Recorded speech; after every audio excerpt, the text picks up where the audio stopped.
Are we gonna watch Rubber? I don't think that's a horror movie. Isn't that the one about the tire? Yeah, it makes people explode. Is that horrifying? I mean, I think annoying. I mean, is that annoying, Core? So if I were to explode in front of you, you wouldn't be absolutely horrified. Depends on how. If a tire did it, I would call you weak. This tire doesn't like actually physically do anything, right? I think it's like psychologically or something. So it does like a trick. So this, and then you see it, and you're just like, so what? The tire, and then you explode. So the tire just like sits ominously in the corner, and then you see it, and you just burst. I don't know. I never saw it. We're doing a whole episode on it right now. So yeah, it sits ominously. I don't know if it has to be in a corner. Well, yeah. Where else would it be? Where do you keep your tires?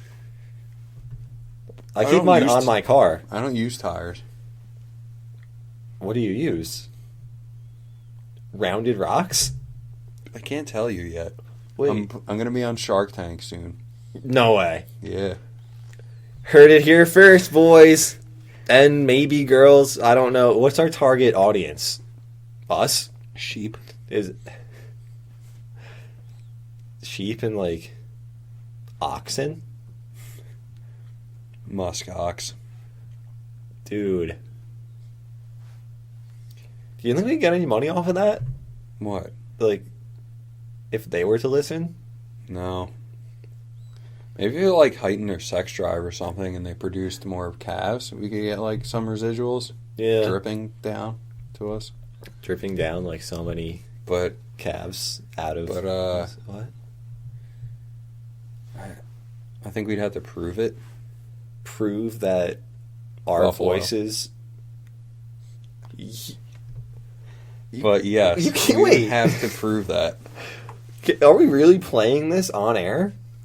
I mean, yeah. Okay, can you at least explain to our loyal listeners what this game is? So, and what I have to do now and why I'm going to be throwing up later tonight? Eric and I met Rutger Hauer at a gala, and he explained this cool game to us. Well, he didn't call it Buffalo. He called it Buffalo. Yeah, because he's from Germany. Yeah. You're not chugging that beer. Well, you got to explain it to them.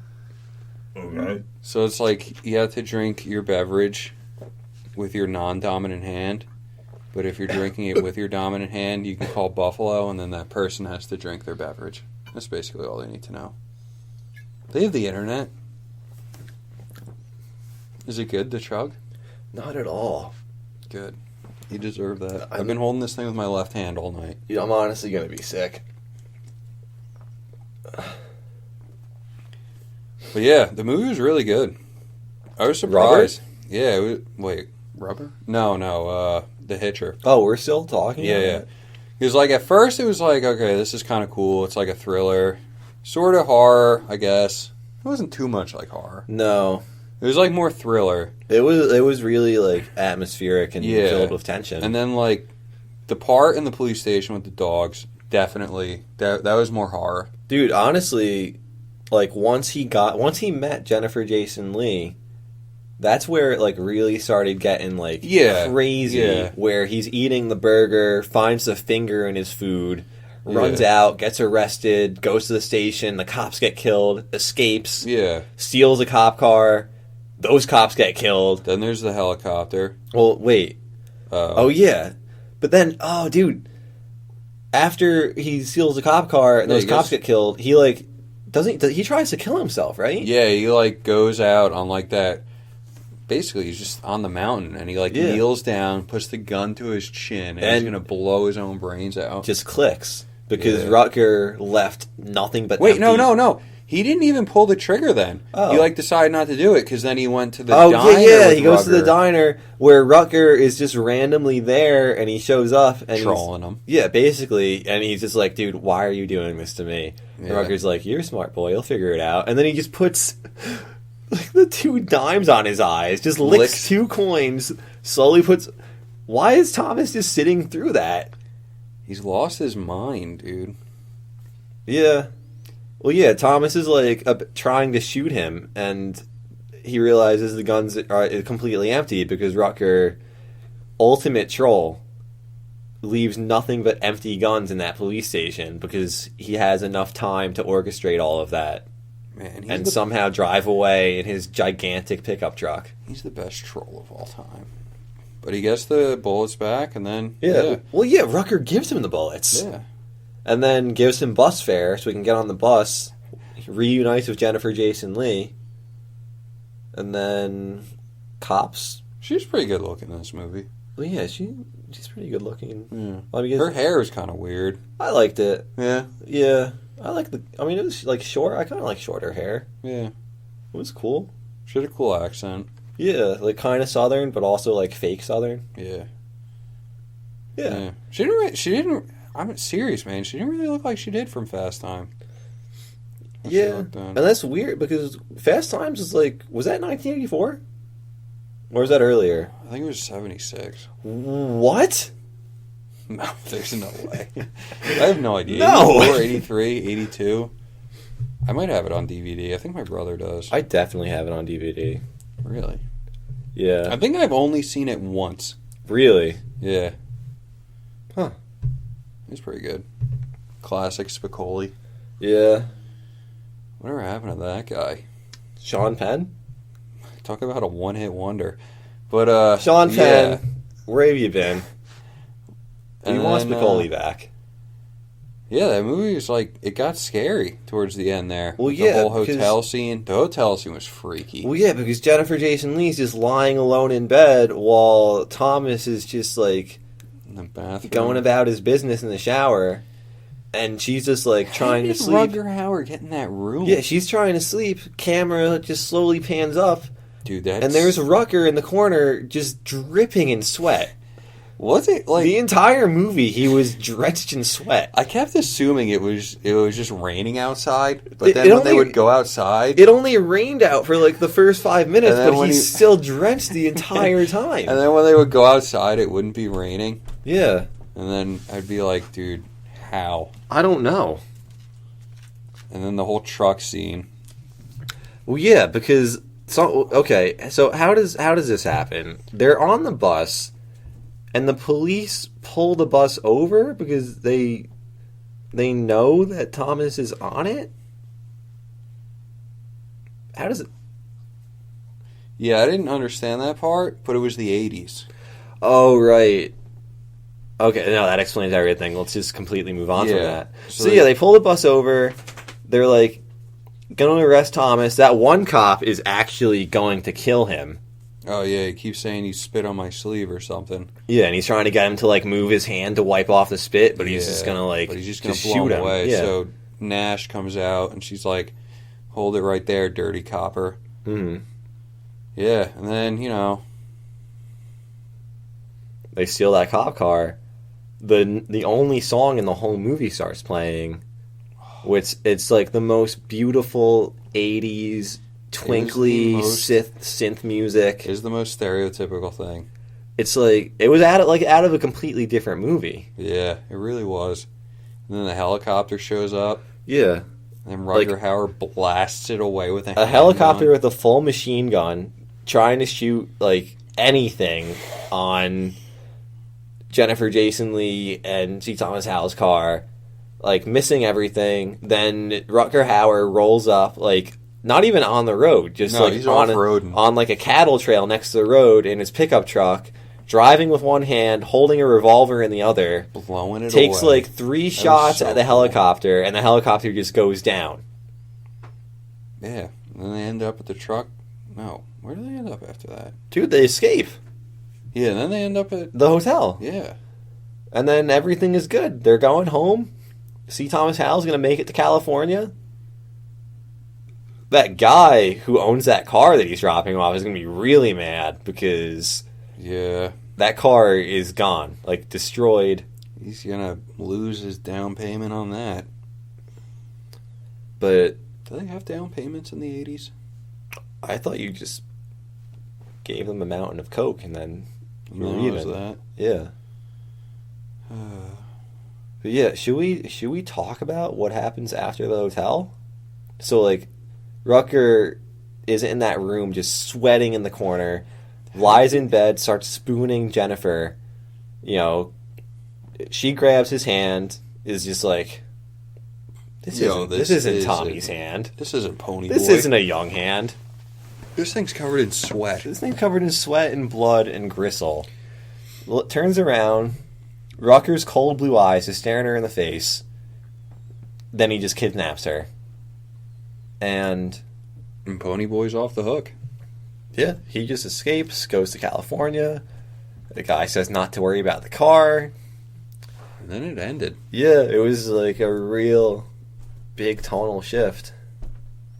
I'm glad it ended like that, though. Yeah, it didn't. Oh, and Nash was fine. Oh, yeah, and Nash. She got saved. She escaped. She got home to her dad, who she had called on the phone before, telling him everything was all right.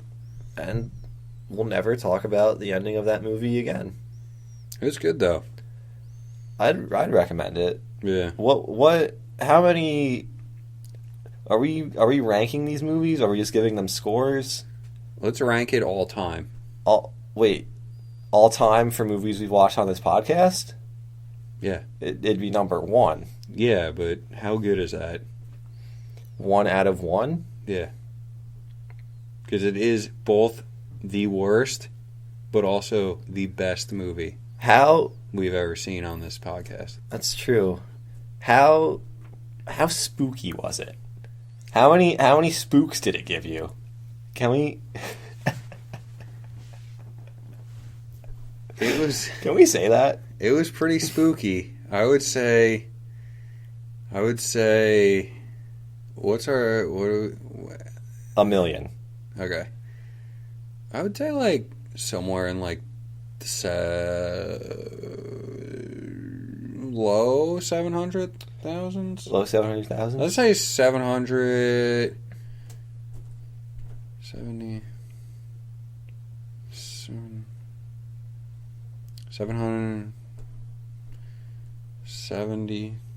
777,000. Yeah. 872 spooks. Yeah. That's respectable. It's pretty good. Maybe a little lower. Yeah, I'd give it like 73. The thing is, like, I was first introduced to this movie when I was like 12 years old, like after school in October, watching that whole like AMC 31 days of horror movies I never thing. Saw it on there, which is weird. I remember seeing it like at least 2 or 3 times on that channel and thinking, this movie is really cool. How do I become Rutger Hauer? And then my mom was just like, no more cable for you. Yeah, that was your goal as a kid, to be a sweaty murderer. I wanted to be a sweaty man in a trench coat. Because he looked like he was having fun. I never saw it on AMC. I probably watched Halloween 4 like 30 times. Yeah, I have never seen that. Or if I did, it just is jumbled into all the other Halloween movies. Oh, it's the best one. But that's for another episode. It's the best one. Maybe the next episode. Who knows? It's the best one. Are we going to do another episode? We're probably not. This is probably it. But, yeah, it's pretty good. I'd watch it. Again. If I had to go back in time when I didn't see it and think about watching it again, I would. So if you hadn't seen it, you would watch it for a first time? Yep. That's probably the highest praise you'd give any movie. Yeah. But yeah, I loved this movie when I was little. I told you, I remember. How old were you when you saw it for the first time? Dude, it had to have been middle school. I mean, maybe younger, since like some of it is like seared into my mind. Like that finger that he almost ate, like I remember that my entire life. Really? Yeah, I remember that. I remember the helicopter just appearing over that hill, just like out of nowhere. And then, of course, I remember Jennifer Jason Leigh getting home safely to her parents and that whole weird ending. That is such a good ending. Her dad was so happy. Yeah. That she made it. And didn't die a horrible death. I think, because I think middle school was probably when I started watching that whole... Yeah. That makes sense. But... Yeah. Good movie. It really was. It held up better than I would expect. Yeah, it was, I don't know if it was better than I expected, because I expected it to be good, and it was good. Oh, I mean, I expected it to be great, because like when you're 12 and you see a movie like that, you're just like, wow, that was like a life-shaping experience. Yeah. And then, watching it again 12 years later, I didn't know what to expect. I thought I was going to lead you into this movie that, like, you're just going to watch it and be like, what in the world is wrong with you? Why would you recommend this of all movies? It was good, dude. Really was. Check it out. Check it out, our one listener. Mom.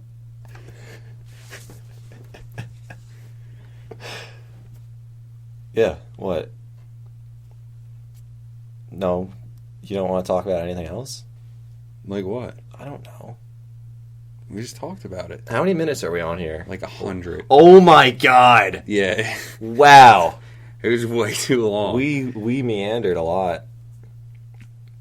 Well, we're accepting suggestions for the next episode.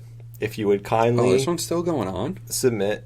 Oh, crap. Well, should we ask for, like, a recommendation? They don't know what they want. What's that guy? That guy who died from Apple? Steve? Adam? Yeah. Remember Steve Jobs? Like Adam and Eve? He always said that you never listen to the customers because they don't actually know what they want. He knew what they wanted. That's true. Well, we literally have no customers, so... That guy didn't even know how to code. That guy didn't know how to not die. Didn't he die from cancer? Yeah, but didn't he refuse, like, actual medicine? This is what we'll talk about on the next episode of Speaking Spooky. How Steve Jobs died. This is Rick. And this is Toos. Thank you for tuning in. We'll see you next time, ladies.